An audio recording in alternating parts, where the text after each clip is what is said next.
É isso aí, pessoal. Boa tarde, internautas. Nós já vamos entrar ao vivo agora, né? Já está chegando no momento da hora da notícia aqui na Rádio Restauração e Vida, 104.9. E olha quem já está aqui comigo, Pierre.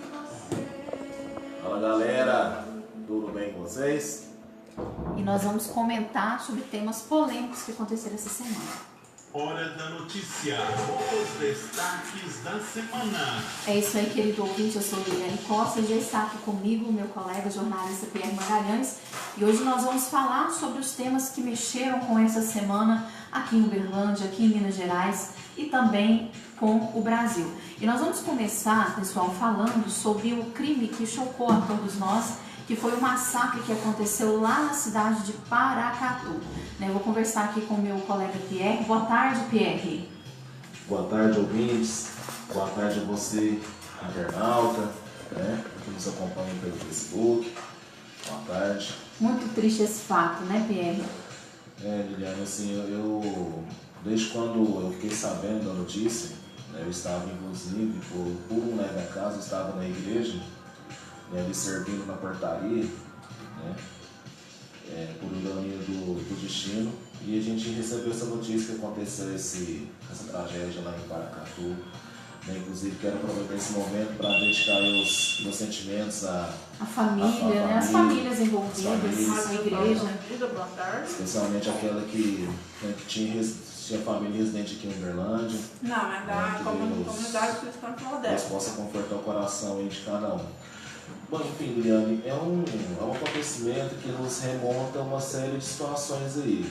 Né? A gente pode falar, a gente pode abordar, e como vamos fazer, né, na questão da violência contra a mulher, do assassinato cometido por arma de fogo e facas, né, arma branca. Sim, só que antes nós vamos entrar agora nessa notícia para comentar um pouco mais sobre o que aconteceu, né? Você sabe, querido ouvinte, que o Hudson Aragão, que foi o assassino, um homem de 39 anos, ele esteve em um colapso e aí esfaqueou, né, com um canivete a sua ex-companheira, que inclusive ela foi enterrada aqui em Uberlândia, a doutora Heloísa Vieira Andrade, de 59 anos. Isso ele fez na frente da mãe dele, né? Ela estava ali numa reunião de oração orando com os familiares dele. E aí depois ele foi até a Igreja Batista Shalom, aonde ele foi com o objetivo de estar ali matando o pastor. Só que o que aconteceu? O pastor ele conseguiu fugir, então ele fez 3 vítimas na igreja, né, que foi um senhor de 67 anos, que era o pai do pastor, e 2 senhoras que ali estavam. E assim, as últimas notícias, Pierre, que foram divulgadas pela polícia na investigação que eles estão fazendo, né, desse fato que aconteceu, que um dos motivos, segundo o que a polícia está investigando, há a possibilidade de que ele tenha sido motivado a cometer esse crime contra o pastor, porque há cerca de 2 meses, né, ele tinha sido afastado da liderança do espaço religioso. Né? Há inclusive assim, informações de que ele ajudava o pastor intercedendo, fazendo oração para os fiéis. Então ele foi, houve esse desentendimento porque o pastor ele ficou sabendo, né, de alguns comportamentos da vida pessoal dele que não condiziam com a palavra de Deus. Então chamou ele para conversar, afastou ele do trabalho religioso. E aí, me parece que ele foi excluído do grupo do WhatsApp, toda essa questão a polícia está investigando, né? Mas nada, gente, a gente tem que falar que não justifica um crime bárbaro como esse. E aí a gente levanta aquela questão, sabe, Pierre, porque as pessoas elas andam com muita falta de amor, né, ao próximo, andam muito desequilibradas. E assim, é o que nós temos falado, tentando orientar neste programa, né, levar pessoas a terem um equilíbrio emocional, né, um equilíbrio da alma, um equilíbrio das suas emoções, dos seus sentimentos, né? Então, assim, é muito triste a gente ver situações como essa, pessoas inocentes, né, que morreram ali naquela igreja, a ex-companheira do Hudson, né, e assim, num ato bárbaro, né, então essa motivação aí, ela está inclusive intrigando muitas pessoas, né, a polícia está investigando, e assim, ele já demonstrava ter alguns problemas pessoais, né, então não havia, segundo foi divulgado, medida protetiva contra o suspeito e nem mesmo incidência de caso de violência. Nesse caso, assim, o que acontece? fazendo um apanhado bem breve, né, daquilo que foi, né, que vocês conhecem muito bem, existem algumas invocações aí, né, no sentido assim, de que ele realmente tinha um cargo na igreja, né, e por uma questão assim, de alguns comportamentos, como você bem mencionou, ele acabou sendo afastado desse cargo. E nós, assim, que, né, eu quero pedir licença aos ouvintes para falar assim, que a gente que frequenta igreja, que estamos aí à frente de ministérios, você como pastora, eu assim como um servo do Senhor, mas aí fazendo várias coisas na igreja, a gente sabe que para estar à frente de um ministério tem que ter um comportamento, digamos assim, diferenciado. Aí a pessoa, muitas das vezes, ela se encontra, tipo assim, num cargo desse, por sei lá, por vaidade. E quando esse ego é quebrado, quando essa vaidade é quebrada, acontecem essas situações que a gente não imagina que possa vir a acontecer, inclusive dentro de uma igreja. E foi o que aconteceu, segundo informações, com o Hudson, né, que teve ali a sua conversa com o pastor e acabou sendo desligado ali da função que ele exercia e optou por cometer essa barbárie. E a gente entra numa questão também, Pierre, né, que se pensa o quanto as pessoas elas estão precisando de buscar mais cura interior, de fato, né, de verdade. Porque às vezes o que acontece? A pessoa ela entra numa igreja, às vezes demonstra algum talento, né? Tem pessoas que têm um carisma e de repente, percebendo esse talento, esse carisma, são colocados em cargos-chave ali dentro da igreja, mas é por isso que a gente deve ressaltar que é importante um tempo para conhecer a pessoa, conhecer o caráter, sim, conhecer o psicológico, né? Conhecer o emocional, para ver se a pessoa realmente, vamos dizer assim, na linguagem de nós evangélicos, ela está liberta. Exatamente. E é uma coisa assim, bem complicada. Assim, foi uma tragédia, né? Eu creio que vale a pena a gente falar sobre isso, porque o nosso público ele é majoritariamente cristão. Evangélico.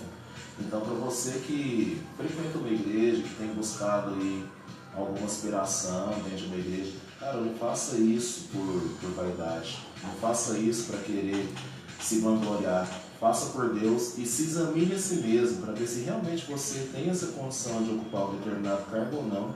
Porque eu tenho certeza que se porventura alguém fizer isso por você, alguém observar isso por você, a dor vai ser muito maior. E assim, o que aconteceu com ele? Ele não se examinou. Fizeram essa observação por ele, ele acabou fazendo isso. E só entrando ainda na questão da primeira vítima, Liliane, que você havia mencionado que não havia medida protetiva contra ela, assim, contra ele, a favor dela, isso inclusive descaracterizaria o crime de feminicídio. Feminicídio, exatamente, porque ele não matou sua mulher e ele não matou ela, segundo o que a delegada falou preliminarmente, por ela ser mulher.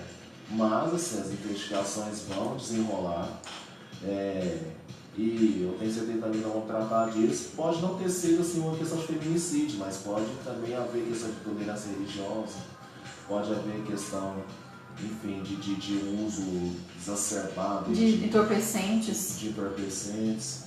Enfim, isso aí é coisa assim que nós vamos falar um pouco mais a respeito no decorrer, mas que leva a gente a raciocinar, leva a gente a pensar até que ponto, Liliane, até que ponto o ser humano pode chegar por conta da vaidade, até que ponto o ser humano pode chegar por capricho, por orgulho, né?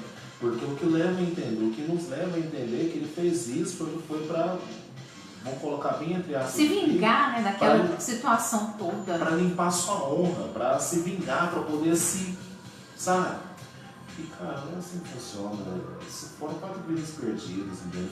Fora o trauma que ele... E fora que ele destruiu a vida dele também, porque provavelmente agora, né, ele foi, inclusive lá no hospital de Paracatu, internado e foi autuado em flagrante pelo crime de homicídio qualificado, né, pelas 4 vítimas que se foram. Então, assim, vai passar aí o resto da vida na cadeia. E, inclusive, tiveram informações de que ontem, sexta-feira, ele, inclusive, tentou suicídio, né, lá no hospital. Assim, é a situação que a pessoa chega, né? A pessoa vê o tamanho da burrada que fez, né? E vai tentar dar fim à própria vida para tentar se redimir. E se a gente for observar, biblicamente falando, Judas fez isso, né? Entregou Jesus, viu o tamanho da besteira que fez e foi lá se enforcar, foi lá se matar. Então, assim, realmente foi como você disse, ele acabou com 4 famílias, né? E acabou com a sua própria vida, bem dizer, porque nunca mais ele vai ser a mesma pessoa por conta disso. E, assim, foi como eu disse no vídeo que eu fiz ontem, para poder anunciar, é uma coisa muito difícil. É uma situação muito difícil da gente, como jornalista, falar, mas, como se diz, é a nossa função, a gente precisa de trazer a você, ouvinte, as informações do que é de verdade, o nosso ponto de vista enquanto seres humanos, enquanto jornalistas e enquanto cristãos também, frequentadores de igreja. Porque vale ressaltar que isso foi dentro de uma igreja, mesmo. É o mais triste. O pessoal estava em oração, estava ali buscando a Deus lá na igreja Batista Shalom. E de repente nem imaginava que isso poderia acontecer. E isso acaba trazendo até um receio, né? Até para as outras igrejas. Porque as pessoas, gente, com perdão da palavra, elas andam muito loucas. Muito desequilibradas. Sim. Né? E deixa eu contar um testemunho rápido. Eu fui assaltado dentro de uma igreja. Você não sabia disso, nunca te contei. Não. Você também ouvinte, só quem me conhece há bem mais tempo sabe, mas eu já fui assaltado dentro de uma igreja. Eu estava numa reunião de oração, semelhante àquela, só que era na madrugada. Aí chegou 2 pessoas armadas, com arma em punho, e nos fizeram um assalto ali. Eu perdi documento, assim, eu não tinha dinheiro no bolso, mas eu perdi documento, eu perdi talão de cheque. E levei um prejuízo enorme, porque eles passaram meu cheque para frente, até eu conseguir provar que não fui eu. Roubaram a moto de um colega nosso, mas assim, no mesmo dia os autores foram presos, né? Na mesma madrugada ali. A gente foi, e eu fiquei na delegacia ali das 9 da manhã às 4 da tarde. Mas assim, por que eu estou contando isso? Eu fui assaltado dentro de uma igreja, cara. Vai pra você ver. Nós estamos vivendo tempos muito difíceis, né? Assim, é o fim dos tempos mesmo. A violência em alta, as pessoas têm perdido realmente o amor. Mas já que nós estamos falando sobre esse tema, né, ligado à violência, nós entramos, infelizmente, nessa notícia aí desse massacre que aconteceu em Paracatu. Nós vamos falar agora sobre crimes cometidos aqui no Brasil, Pierre, com armas de fogo. Né? Segundo pesquisa divulgada pelo as armas de fogo são a causa de 71% dos homicídios ligados à morte aqui no Brasil.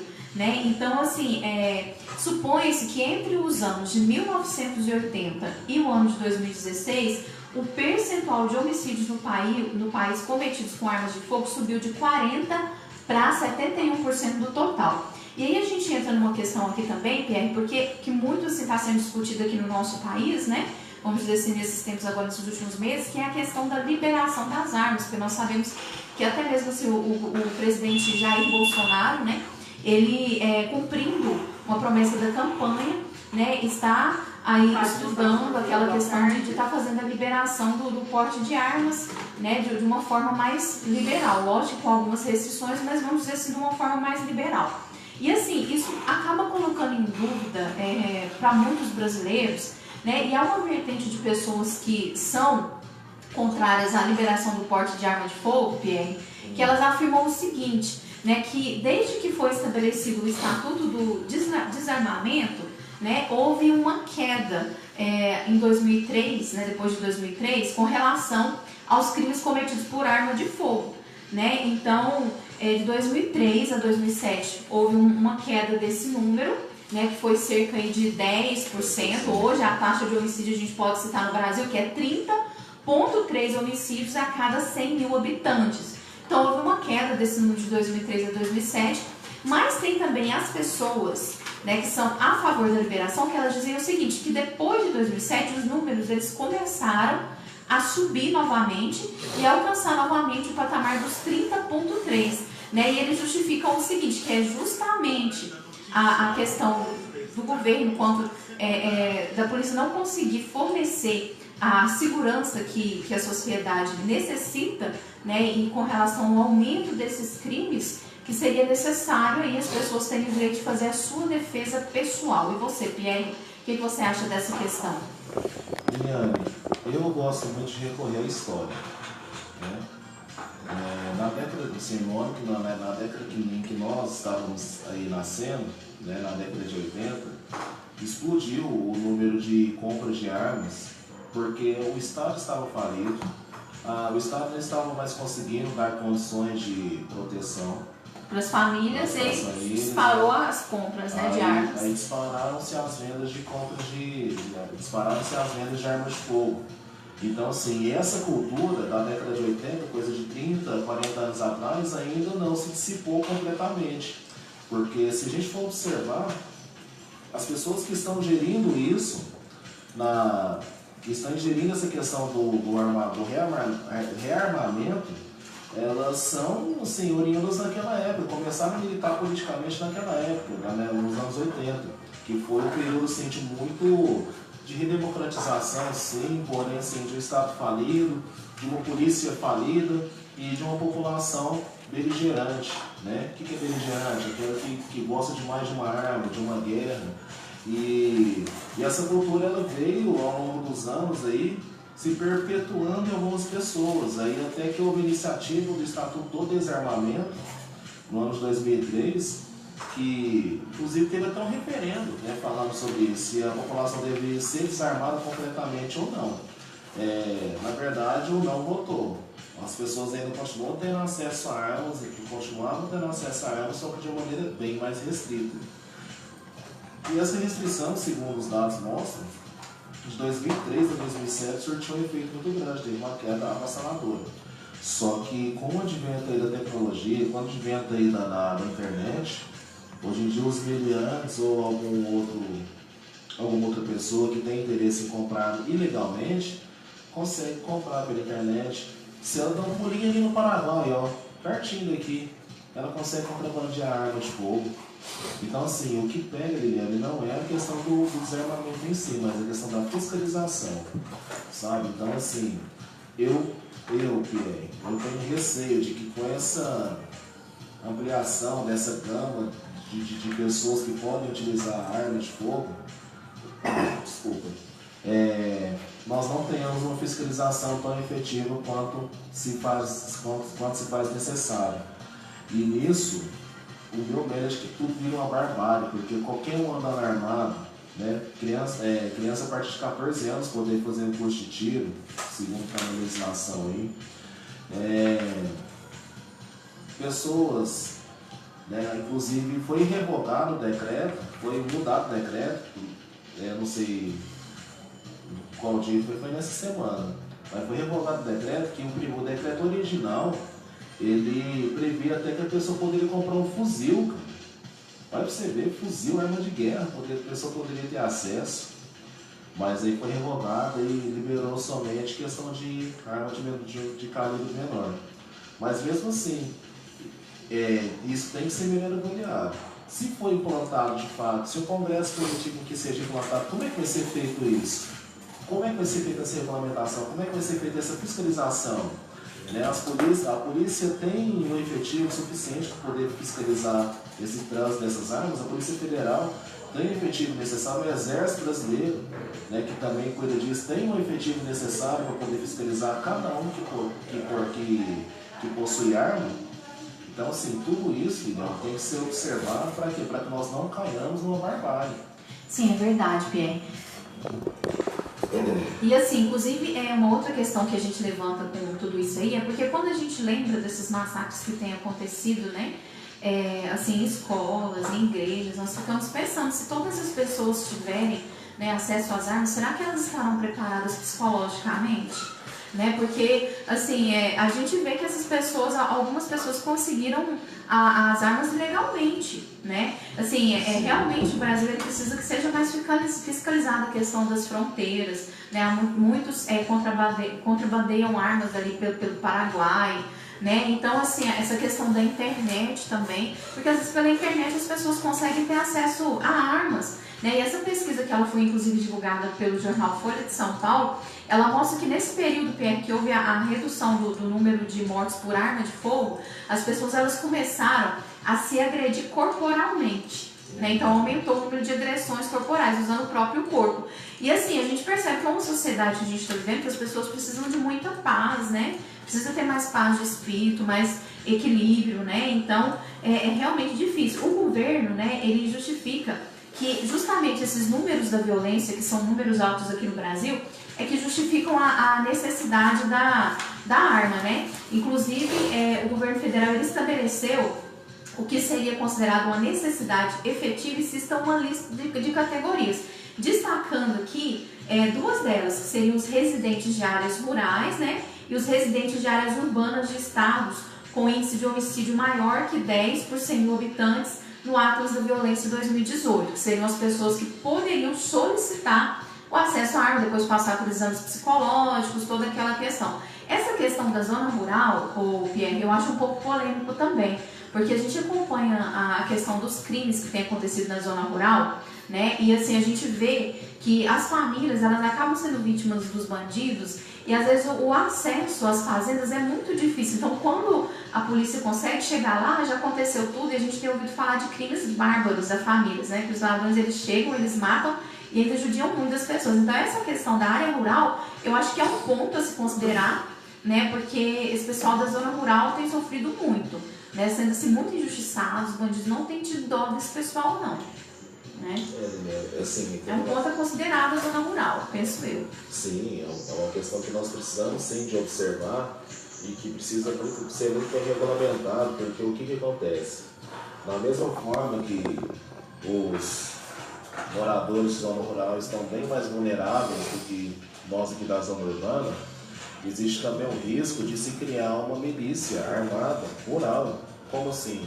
Com os famosos jagunços, né, que vão aí proteger a fazenda, e isso assim, é uma outra discussão, mas é bom a gente pelo menos dar uma pincelada nisso. Pode aumentar consideravelmente o número de trabalho escravo nas fazendas. Por quê?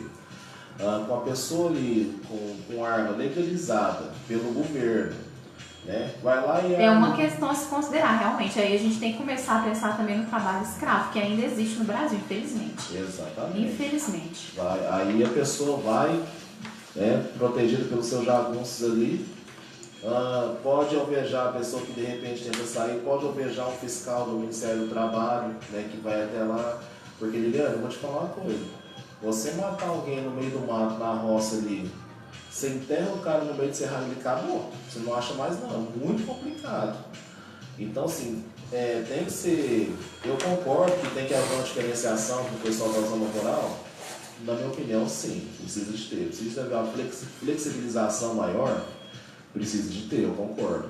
Só que também eu não posso permitir que o fazendeiro, o cara que tem muito dinheiro, vai lá e compra 300 armas lá e arma os seus funcionários. Por exemplo, isso tem que ser regulamentado. O pequeno produtor rural, né, que mora lá no meio do mato sozinho, planta e mora sozinho, ele também precisa ter acesso, se for esse o caso, se for esse o argumento. E como é que ele vai ter? Vai ter que fazer um curso. Beleza, cara. Vai fazer o curso, o governo, se for o caso, pagaria esse curso para ele, ou ajudaria ele a pagar o curso para poder ter acesso à arma, porque senão fica injusto, Liana. Senão só os grandes latifundiários, os grandes fazendeiros vão se beneficiar com essa lei. São cláusulas que tem que se observar com muito cuidado. Sim. Né? Assim, é realmente uma questão que ainda vai gerar muito polêmica aqui no Brasil.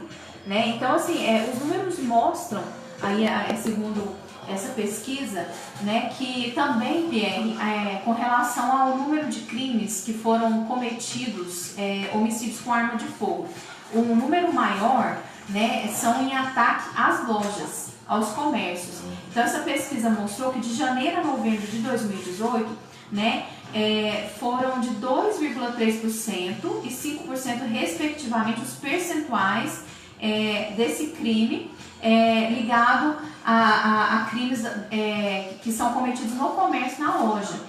Né? E assim, um número bem menor dentro das casas. E constatou-se também com essa pesquisa, segundo a Secretaria de Segurança Pública, que homicídios dolosos, ou seja, aqueles que acontecem com a intenção de matar, aconteceram principalmente dentro das casas. Então é um dado que vem aí para ser analisado, porque conforme esse contexto dessa pesquisa, Pierre, grande parte dos autores, no caso em homicídio doloso, né, aquele que há a intenção de matar, são próximos das vítimas e moram com ela. Então, assim, olha para você ver essa pesquisa, né? 5% dos crimes seguidos de morte acontece no comércio, nas lojas, né? E 2% de roubos ligados à morte dentro das casas. Já os homicídios dolosos, feitos especificadamente com a intenção de matar, 21% dentro das casas onde o agressor ele é próximo da vítima. Aí a gente entra também nessa questão do feminicídio, crime contra a mulher. Porque aí a gente começa a pensar o seguinte, se a população está armada, né? Aí de repente tem um surto lá de desequilíbrio de relacionamento, que infelizmente é o que a gente tem ouvido muito falar. Sim. O agressor está dentro de casa, tem acesso à arma. Será que esses números aí de crimes contra a mulher não podem vir aumentar? Com certeza. É uma questão realmente a analisar, gente, é complicado. Né? Se mostra-se que o agressor está dentro da casa, nos casos de homicídios doloso com a intenção de matar. Então não dá para confiar no psicológico das pessoas que às vezes de repente está bem, e aí vem um rompimento, e ó, né? A gente percebe pelas pessoas que geralmente a gente vê o histórico, né, de que cometem crime contra as mulheres, observa-se que eles geralmente não têm passagem, né, pela polícia, são pessoas comuns, né, normais, que trabalham, vivem uma vida normal, mas que de repente não aceita a quebra de um relacionamento e tem um surto. Dá um surto e... Então, como analisar isso? E isso fora, Liliane, também, além dessa questão do assassinato propriamente dito, consumado, existe também a questão da ameaça. Né? Porque o cara com uma arma dentro de casa, para ele ameaçar a mulher e falar, sai de casa que eu te crio de bala. Né? Ou então, assim, um possível abuso sexual. O cara com uma arma na mão. São muitas vertentes para analisar, então, assim, se a gente for parar para abrir o leque aqui, ó. Complicado, o programa é pouco. Prova Liliane, que o programa é pouco, porque há 15 dias atrás, na semana passada eu não pude estar aqui, mas há 15 dias atrás nós falávamos exatamente de quê? Do decreto que o presidente Bolsonaro havia sancionado. Lembra? E nós ainda falamos, ó, gente, não existe futurologia não, mas vai acontecer cada coisa. Se isso não for bem tratado, se isso não for bem analisado. E olha do que nós estamos falando aqui essa semana, 2 semanas depois. Olha o que nós estamos falando, olha o que a gente está tratando. Nós já estamos discutindo as consequências, os malefícios de um possível decreto mal fiscalizado, mal regulamentado. Então, assim, espera-se que os governantes, sabe, espera-se que o Congresso Nacional, em conjunto com o STF, em conjunto com o Executivo, com a União, se juntem em prol de quê? De nos ajudar a ter uma segurança mais efetiva, de regulamentar melhor essa questão. Assim, você quer dar arma para a população? Vamos dar arma para a população. Desde que seja algo regulamentado, desde que seja algo assim, fiscalizado, sabe? Porque assim, a gente vive em sociedade, a gente não vive numa barbárie, não. E se nada for feito, a maldade ela está dentro do ser humano, a gente sabe disso. Isso vai acontecer, isso vai virar uma tragédia, cara. Vai ser uma atrás da outra. Vai ser todo sábado a gente vai estar aqui falando de tragédia que aconteceu. Sabe? Eu, assim, por Deus do céu, eu não quero isso. Eu enquanto cidadão, eu enquanto pessoa, não quero ter que vir aqui todo sábado comentar a tragédia que X pessoas morreram por armas de fogo e que eu não sei o que tem. Isso precisa de ser devidamente. Eu trouxe aqui alguns dados para estar apresentando para o nosso ouvinte, para o nosso internauta, referente a essa pesquisa, quantas mortes por arma de fogo no Brasil acontecem. Entre as mortes causadas por armas de fogo mapeadas pelo estudo, 64% foram homicídios, né?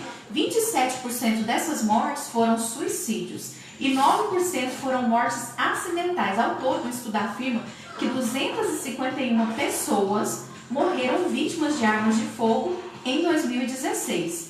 Esse número representa uma redução de 0,9% em relação ao ano de 1990. Quantas pessoas morreram por arma de fogo no Brasil em 2018, que é um ano mais recente?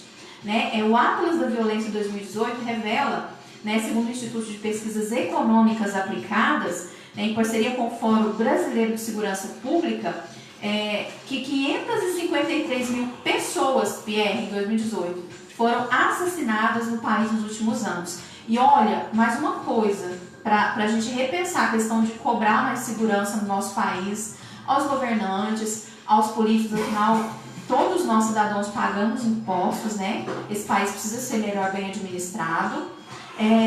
Esse número de mortes de violência aqui no Brasil, ele é 4 vezes maior do que o número de pessoas que morrem na guerra da Síria. Um país que tem guerra há mais de 7 anos, Pierre. Isso é muito, muito complicado.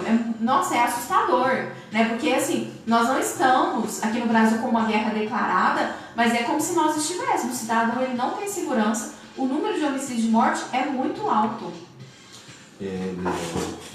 Essa última frase que você utilizou me assusta. Nós temos mais morte por arma de fogo, por violência, do que em país com guerra declarada. A gente está matando mais que o Estado Islâmico. Vai você ver, a gente está matando mais do que o Talibã lá no Afeganistão. E no ranking mundial, o Brasil, ele está como nono. E assim, nós estamos num continente também violento, porque na nossa frente tem os vizinhos aí, Venezuela, Honduras, que é o primeiro lugar, Colômbia, Belize, está tudo aqui, ó, coladinho. Então assim, é uma cultura, se a gente for parar para pensar, que precisa ser mudada. A discussão ela é muito mais profunda do que simplesmente vou pôr arma na mão do povo. Beleza, mas só que assim, até essa análise da nossa cultura, né, da nossa realidade enquanto vizinhança, precisava de ser melhor revista, porque assim, nós estamos cercados por países violentos, nós estamos cercados por povos violentos, e o Brasil não quer ficar lá atrás, povos beligerantes, né, que gostam demais de resolver tudo na bala, resolver tudo na ponta da peixeira. Pelo amor de Deus, gente, que absurdo, que país nós estamos? Um país violento, um povo agressivo.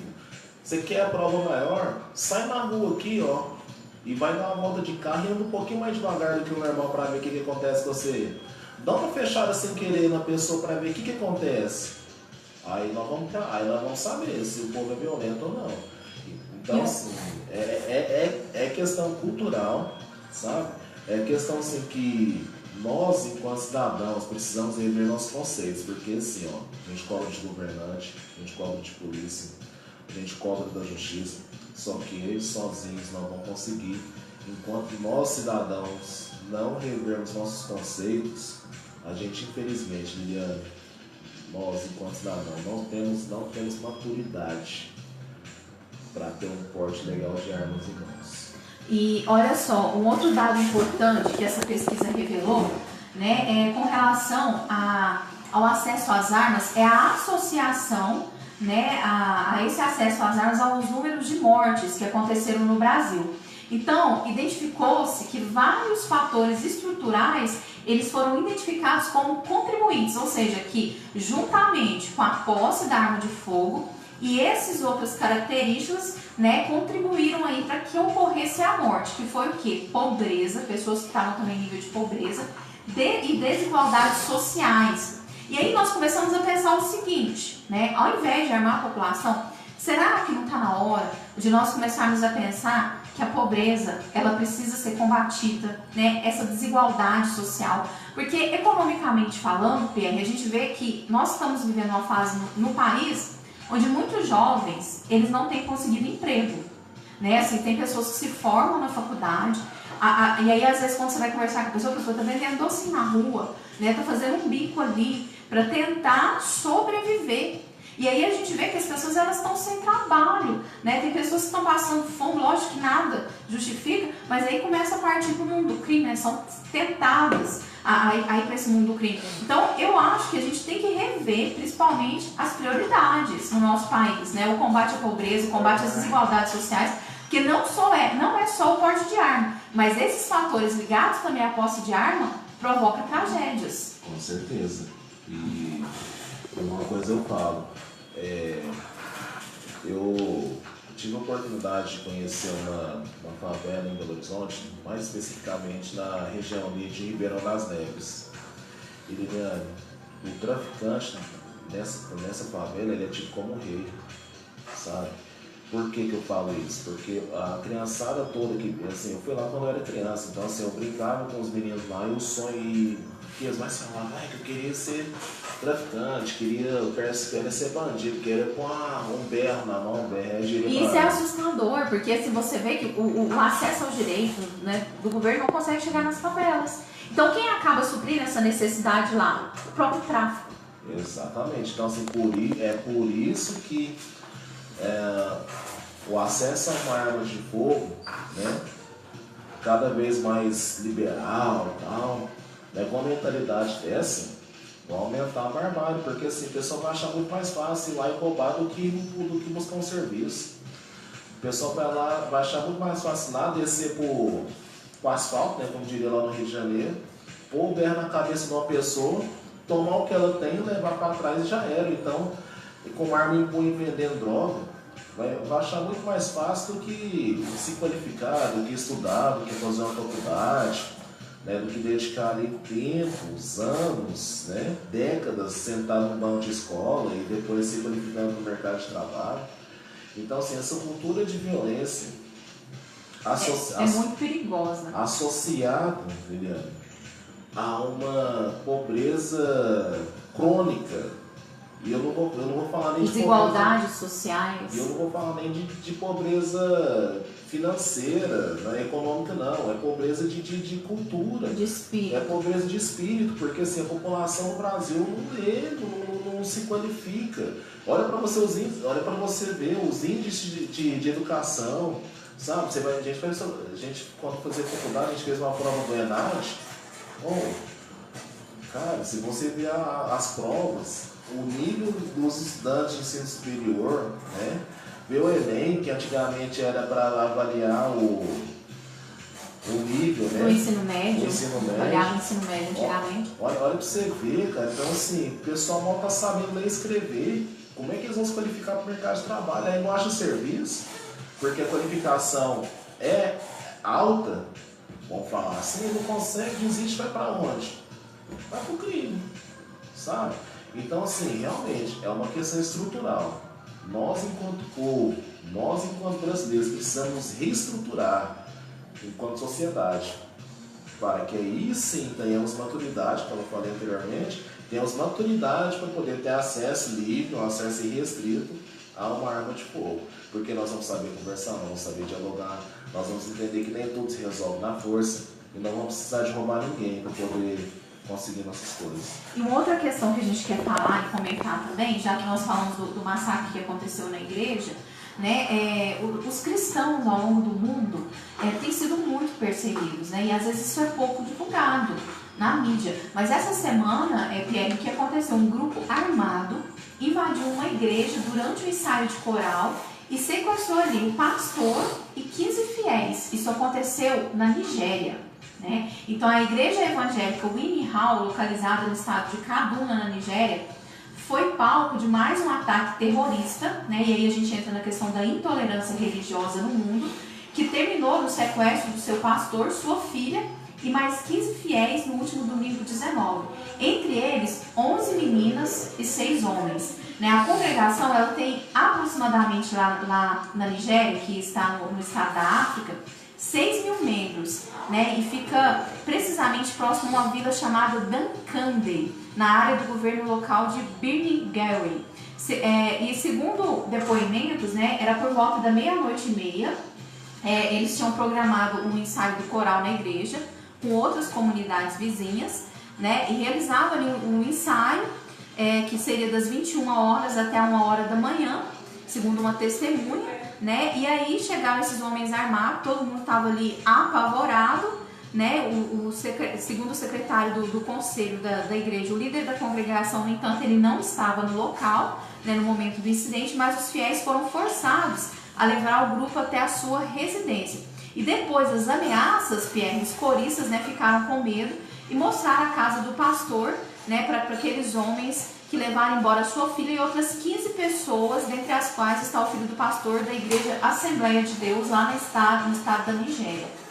Então, assim, é complicado, né? E embora não exista certeza de que grupo foi responsável, mas as testemunhas disseram ao jornal Tuesday que 30 homens da etnia Fulani, armados com fuzis e facões, atacaram a aldeia na área dessa igreja. né? E eles acreditam que se trata do mesmo grupo que sequestrou o pastor Zacária, né, e suas ovelhas. Esses homens aí seriam de um grupo criminoso terrorista.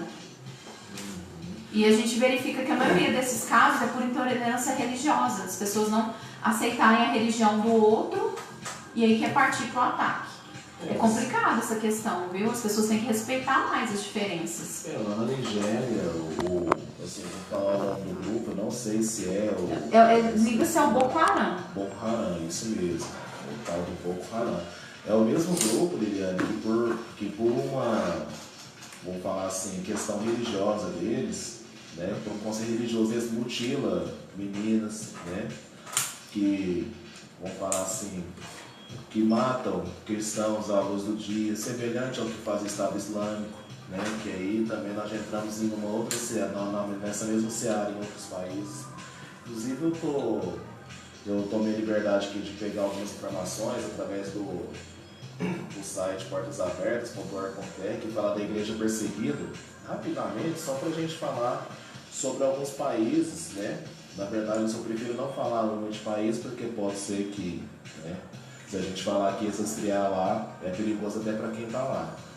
Você viu tanto que é sério, eu não posso falar o nome do país, porque se eu falar, tem alguém rastrear aqui, porque está em aula de rádio, porque você acha que não, Liliane? A pessoa fica procurando quem está falando bem, quem está falando mal, né? Quem está falando de cristãos aí em determinado lugar. Se identificar que em determinados países aí, principalmente asiáticos, tem cristãos atuando, eles são mortos. Então, assim, existe país ali pro lado da Ásia, né, não vou falar o nome novamente, que relata, cujos missionários relatam várias situações, né, que estiveram presos por simplesmente falar de Jesus.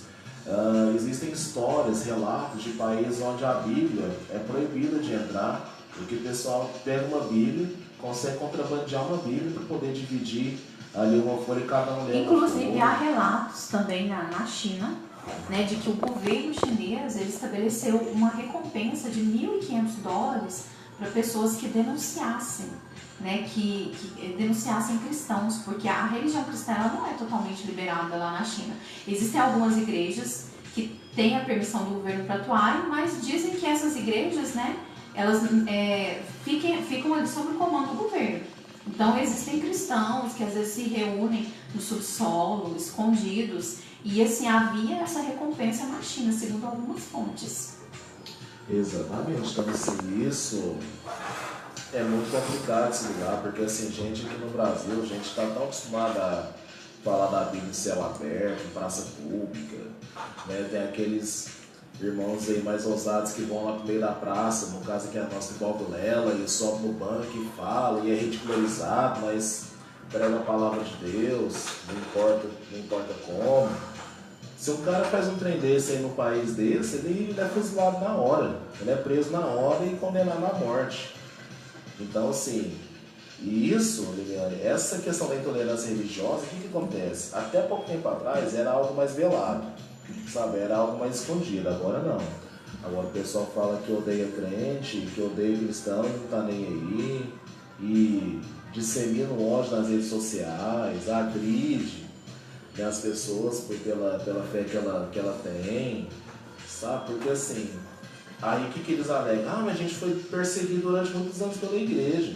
Alguns grupos de minorias, vamos falar assim, teve situação, acho que aconteceu esse ano, do cara pegar uma Bíblia, uma folha da Bíblia, rasgar e comer, engolir a folha da Bíblia. Tem um outro que se crucificou lá vestido de mulher, zombando de Jesus, sabe? Então assim, tá muito complicado hoje em dia. Hoje em dia, você falar que é cristão mesmo, você falar assim, não, gente... Fora o preconceito. Exatamente, isso que a gente tem que enfrentar, o preconceito por ser cristão, sabe? Então assim, tá muito difícil, e você corre o risco de tomar uma pedrada na cabeça, tomar uma bala no meio da testa hoje, por se declarar cristão. Não, e uma questão que eu acho que a gente tem que tratar é porque nós vivemos numa sociedade, e a sociedade, gente, ela tem uma pluralidade de diferenças, como também de opiniões. E o que é necessário que, independente da religião que as pessoas professem, que cada um respeite o espaço do outro, né? As opções pessoais, escolhas de cada um. Se cada um respeitar as escolhas do outro, né, a gente vai conseguir conviver em paz. E chega desse negócio de disseminação de ódio, né? Mas assim, ainda falando sobre essa questão da perseguição, o cristianismo, ele é alvo, né, de genocídio em escala global. E isso assim, é pouco divulgado. Inclusive a Nigéria, ela tem sido palco nos últimos anos de um verdadeiro massacre aos cristãos, né? E inclusive teve um jornalista que ele é muito conhecido, que é o Reinaldo Azevedo, né, que ele até escreve para a revista Veja. Ele escreveu durante muito tempo para a revista Veja.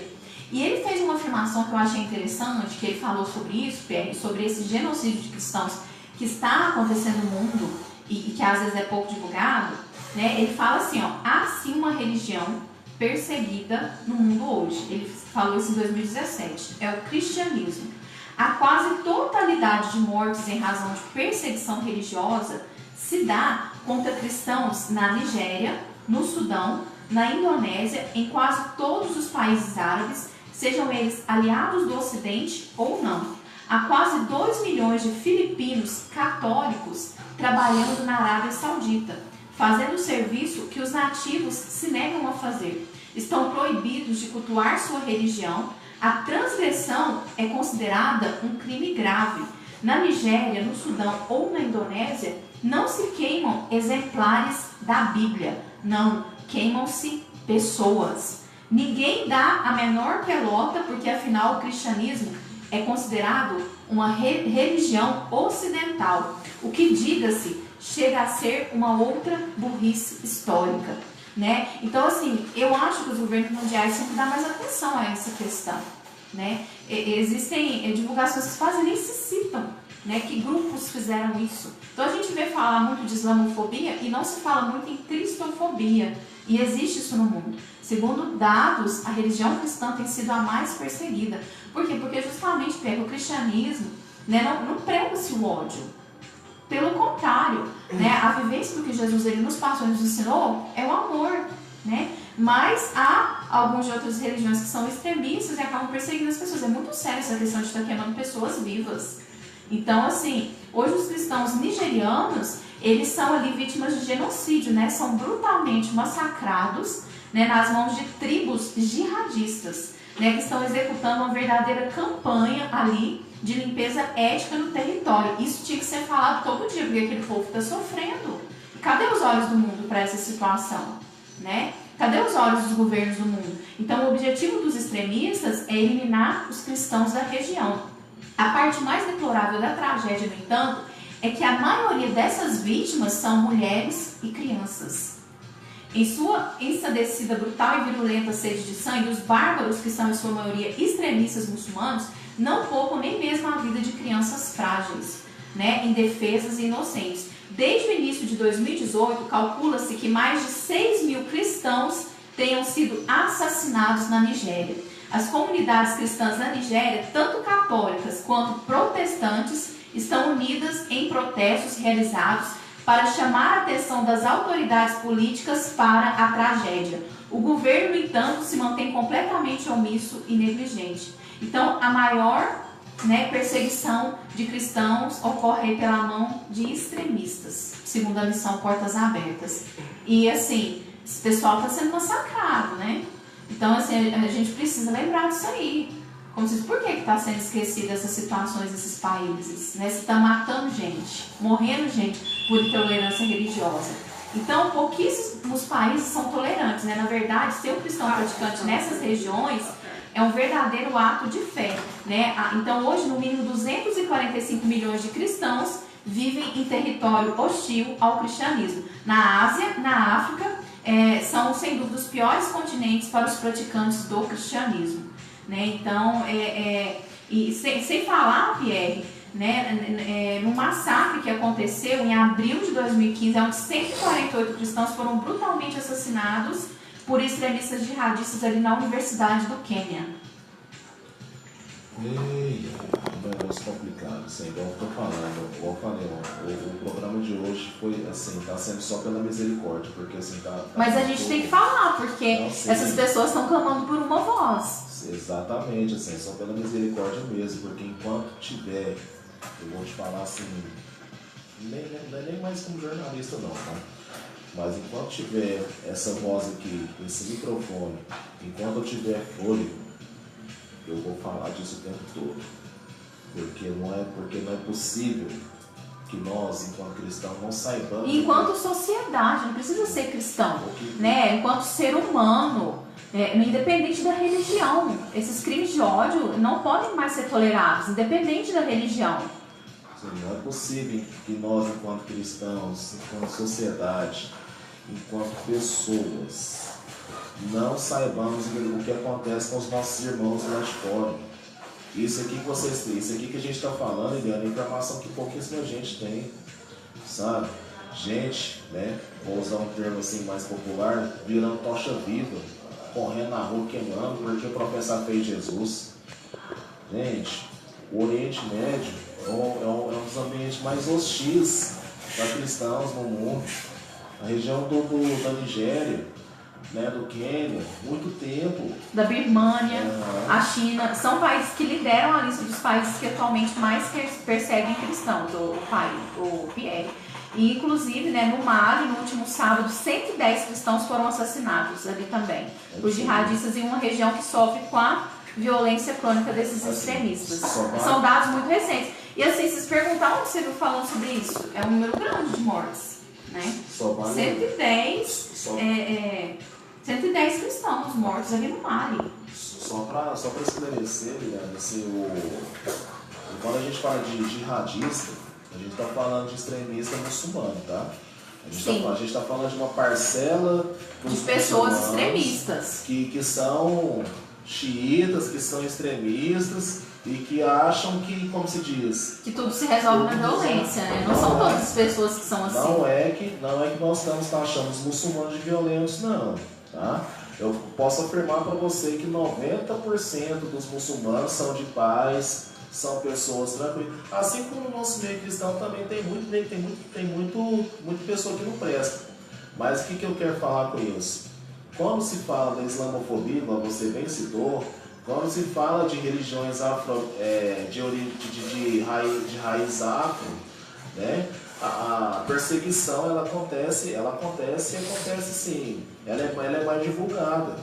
Quando se fala do espiritismo, é mais divulgada a perseguição. Agora, contra nós cristãos, de repente, por sermos ainda o maior número de pessoas que professam a fé em Jesus... Sim, mas é uma coisa a se analisar, porque você pensa, Pierre, segundo esses números, a religião cristã é a que está, nos nossos tempos atuais, sofrendo genocídio nos outros países. Exatamente. É a que está em número 1 em perseguição. Talvez aqui no Brasil nós não sejamos acostumados com isso, porque aqui as pessoas têm liberdade para expressar a sua religião, seja ela qual for. Mas lá fora, em alguns países, a religião cristã está sendo a mais perseguida, que está tendo realmente mortes. Exatamente. E assim, gera um estranhamento, porque não se fala disso. Vira e mexe, acontece assassinato em massa, acontece o Estado Islâmico, eles decapitam as pessoas em filmes, jogam na internet para todo mundo ver. E eles fazem questão de identificar o lugar, identificar dia e hora, o que para o jornalista é o suficiente para poder fazer uma notícia. E a gente, né, se a gente não procurar saber, não for em sites específicos, a gente não fica sabendo. Agora, se acontece qualquer coisa contra um... Agora se acontece qualquer coisa contra um muçulmano, contra alguém que professa a fé de matriz africana, aí a divulgação é maior. Aí acaba que as pessoas ficam sabendo com uma certa facilidade. Então, assim, a gente, quanto cristão, precisa ficar sabendo. Nós estamos sendo perseguidos no mundo afora. Nós estamos sendo massacrados no mundo afora. Tá? Os cristãos estão morrendo no mundo afora por professarem a fé em Jesus. Então, assim, é muito importante que nós saibamos disso e tenhamos conhecimento do que acontece também com os cristãos. Não é só... E como igreja, né, nosso público, a maioria é cristão, é importante, né, que você que nos ouve esteja sempre orando por esses irmãos e irmãs na fé, que estão em outros países e que estão sofrendo essa perseguição, né? A gente sabe que a oração, ela tudo pode, né, Pierre? Que essas pessoas sejam consoladas, que elas tenham força, que elas tenham fé para viver esses tempos tão difíceis. Esteja sempre orando pela igreja perseguida, porque envolve tanto católicos quanto protestantes. Exatamente. Que estão lá fora sendo perseguidos. E vale lembrar também, Guilherme, que a Europa ela está passando por um processo de apostasia, que é a falta de fé, que a ausência de fé é muito grande. As igrejas cristãs da Europa estão se esvaziando, sabe? E em contrapartida, as mesquitas estão aumentando de tamanho, sabe? Por que eu estou fazendo essa comparação? Bem rapidamente para a gente poder encerrar. Porque o pessoal está com medo de se declarar cristão. É bem simples isso. Bem simples e triste, né? Chega nessa conclusão. Mas o pessoal hoje em dia tem medo de professar que é cristão para não ter uma espada, um fio da espada passando no pescoço. E aqui no Brasil, Pierre, é bem diferente. Aqui existe lei para crimes de intolerância religiosa. Né? O que é a intolerância religiosa, para você ouvinte e você internauta entender? É a incapacidade em aceitar o que é diferente e não tolerar opiniões ou práticas que se diferem das suas e muitas vezes são seguidas de atitudes preconceituosas e até mesmo violentas. Né? Então, dados do Ministério dos Direitos Humanos revelam que somente entre janeiro de 2015 e o primeiro semestre deste ano, o Brasil registrou uma denúncia de intolerância religiosa a cada 15 horas. Então, assim, é um crime que está crescendo aqui no Brasil também, que é necessário a sociedade fazer uma reflexão para aprender a respeitar as diferenças, né? A opinião dos outros, a forma de pensar, a forma da pessoa levar a sua vida. Tem coisas que é individual, gente, fé, religião, cada um com a sua e respeita, né? Porque a pessoa é de uma religião diferente, não impede de ser amigo, de ser amiga, de conversar, né? De entender como a pessoa pensa. Agora, violência, isso aí jamais, né? Então, assim, a intolerância religiosa, ela pode ser aí, considerada quando há, por exemplo, templos invadidos e profanados, agressões verbais, destruição de imagens sacras e até ataques incendiários ou tentativas de homicídio estão entre as denúncias, né? A intolerância atinge praticamente todas as religiões das mais diversas. E hoje existe o Disque 100, né, que é um canal que reúne denúncias e que recebeu 1.486 relatos de discriminação religiosa no período, como, por exemplo, xingamentos ou mesmo medidas de órgãos públicos que violam a liberdade religiosa. É isso. Vale ressaltar, Guilherme, que só este ano foram registrados mais de 169 casos. 169 casos, para ser exato. E se você se sente vítima de intolerância religiosa, você pode denunciar através do Disque 100, viu? Isso, até porque, assim, só fazendo um apanhado Fala um aqui, pouquinho para nós aí da legislação brasileira, Pierre. exatamente, só fazendo um apanhado aqui, em São Paulo foram 35 ocorrências, né? No Rio de Janeiro, 33 ocorrências registradas, né? Fora aquelas que acontecem de maneira velada, e aqui em Minas, 14. E no Brasil, Eliane, nós temos uma lei que visa exatamente punir a questão da intolerância religiosa, que é a Lei 7716 de 1989, né, que foi alterada pela Lei 9459 de 97, que considera crime a prática de discriminação ou preconceito contra religiões. Tá? Inclusive, o Código Penal hoje, ele já prevê a detenção de 1 mês a 1 ano ou multa para quem pratica a intolerância religiosa. Tá? E a pena de detenção ela deve ser cumprida em regime semiaberto ou aberto, salvo quando a necessidade de transferência de regime fechado. Então, assim, o que a lei entende por liberdade religiosa? Né? Compreende liberdade de crença, de culto, de organização religiosa e liberdade de expressão. Ela abrange também a liberdade da escolha de religião, liberdade de mudar de religião, liberdade de não aderir a nenhuma religião ou liberdade de ser ateu. Ou seja, resumindo, né, ela abrange aí o direito da pessoa, ela pensar diferente, dela ter sua religião ou até mesmo não ter, mas que seja respeitado a sua opinião, o seu direito de escolher. Exatamente. Então, assim, muitas das vezes, e tem um ponto aqui que eu gostaria de destacar bem rapidamente aqui, que é a liberdade de expressão. Nós cristãos temos a Bíblia como regra de prática e fé. A Bíblia traz certos conceitos que são muito polêmicos para a nossa sociedade. Muitos mesmo. Vixe, muita coisa que dá pano para a manga aqui. E por conta disso, nós cristãos somos vistos como o quê? Intolerantes, como preconceituosos, né? Quando na verdade nós professamos aquilo que está na Bíblia, certo? Só que aí que está. Mesmo professando aquilo que está na Bíblia, eu não posso ir lá e forçar outra pessoa a acreditar naquilo que eu acredito. Eu não posso ir lá e forçar aquele que, segundo a palavra, anda de maneira equivocada. Eu não posso forçar o cara a pensar da mesma forma que eu, então da mesma forma. Quem é cristão, quem é de outra religião também não pode chegar e apontar o dedo na minha cara e falar que eu estou errado. É isso que diz a lei, né? Então, assim, é importante que nós conheçamos a legislação que nos rege aí. E que as pessoas mantenham a paz, mantenham o equilíbrio, respeitem umas às outras, a escolha que cada um faz, seja na sua vida religiosa, na sua vida pessoal, né? Porque assim todo mundo segue bem, vive a sua vida e é feliz, né, Pierre? E olha só, gente, agora para quebrar um pouco o clima tenso desse programa, porque hoje, essa semana foi tensa, aconteceu muita coisa, difícil de falar, né?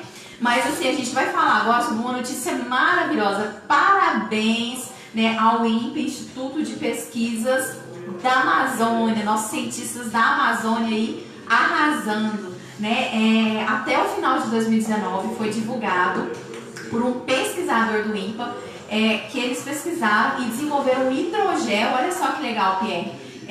Que esse hidrogel, ele promete revolucionar o tratamento da cura de úlceras causadas por doenças crônicas como a diabetes e o câncer, né? Evitando aí as amputações. Uma notícia a se comemorar, porque assim, essa questão da diabetes é muito complicada. Tem pessoas que têm complicações e acabam assim que tem que amputar membros do corpo e vai amputando um membro, amputa outro, é um sofrimento, até a pessoa vir a falecer, né? Esse produto ele vai ser à base de açafrão e gengibre amargo, e ele é fruto do trabalho de 20 anos de pesquisa, né, do farmacêutico e bioquímico amazonense Carlos Cleomir de Souza, um brasileiro aí que merece todos os aplausos. 20 anos pesquisando isso aí, olha só, Pierre, e ele garante que a utilização do hidrogel em pacientes tem apresentado excelentes resultados.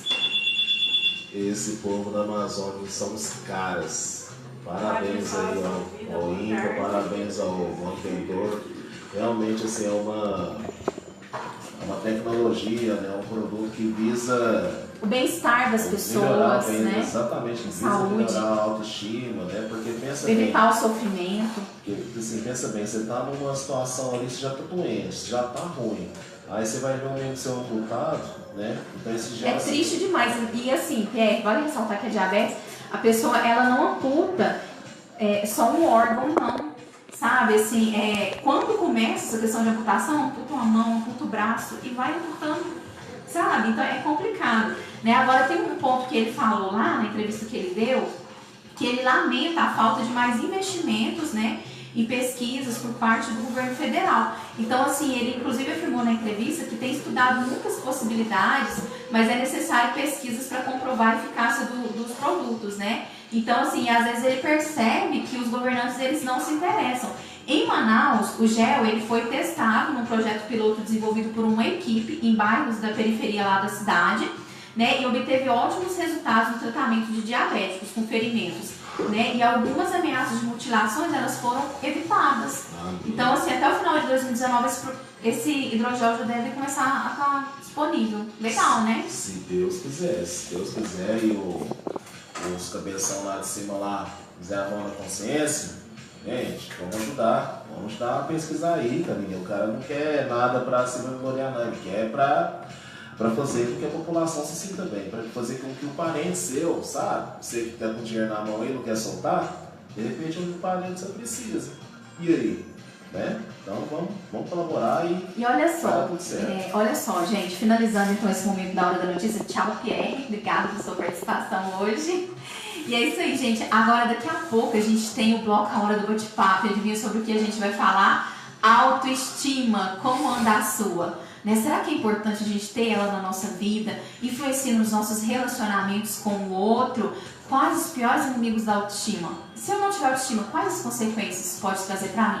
Será que a Bíblia fala sobre autoestima? A gente já está aqui nos nossos estudos, já chegaram aqui a psicóloga doutora Flávia Fernandes e também o pastor Ademir da Igreja Metodista do Bairro Canaã. E eles vão estar aqui com a gente respondendo essas e outras questões. Eu espero você, daqui a pouco a gente já entra na hora do bate-papo. Mas antes, eu vou soltar aqui um louvor, né, que foi um pedido de uma ouvinte nossa. Um grande abraço, né, para a dona Cláudia ali do bairro Tibéria, ouvinte nossa fiel. Né, ela pede o louvor Covardia da Léa Mendonça. Depois desse louvor a gente já entra na hora do bate-papo. Eu espero você. 15h49. Obras maiores que as dele, porque ele ia fazer